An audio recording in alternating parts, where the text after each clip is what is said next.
Yoom gurraane ganaa tattabanaa.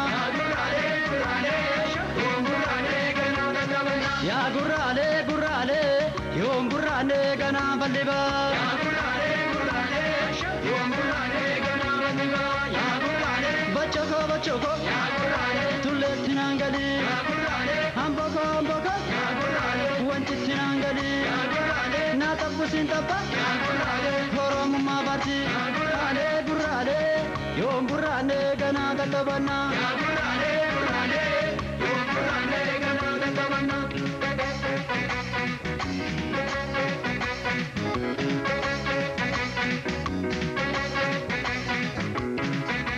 Hintala hammaan tala qal'oo fuula jorroo sana butuulaata. Hintala hammaan tala qal'oo fuula jorroo sana butuulaata.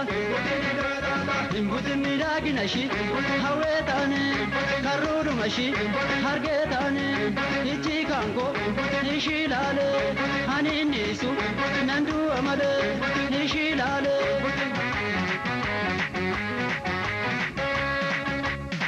Iki jedhu maal goreeni ka gaangoo dhiisi jedhu maal goreeni isa waangoo obirroole yashoolee go iki shurruba kuufareetti filan yoo ishiin sitte jaarsummaa hin ergan obirroole yashoolee go.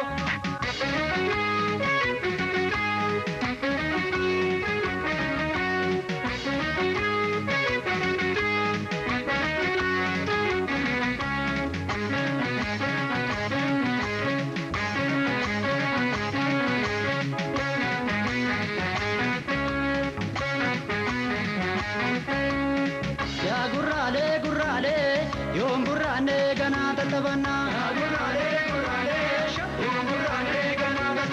Yaa gurraale yoom gurraane ganaa bal'ibaa.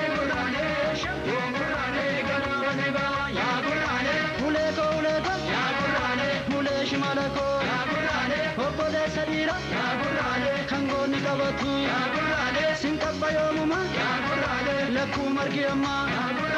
Gurraale yoom gurraane ganaa tattabanaa.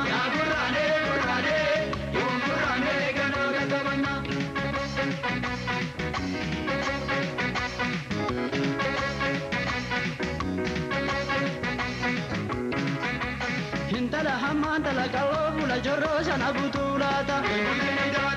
Hintala hammaan tala qal'oo fuula jorroo sana butuulaata. Himbutin intala Oromoo kan jedhamte sararaamte kan uumamte onnee nama kan uumsemte qalbii kiyya na fuudhatte.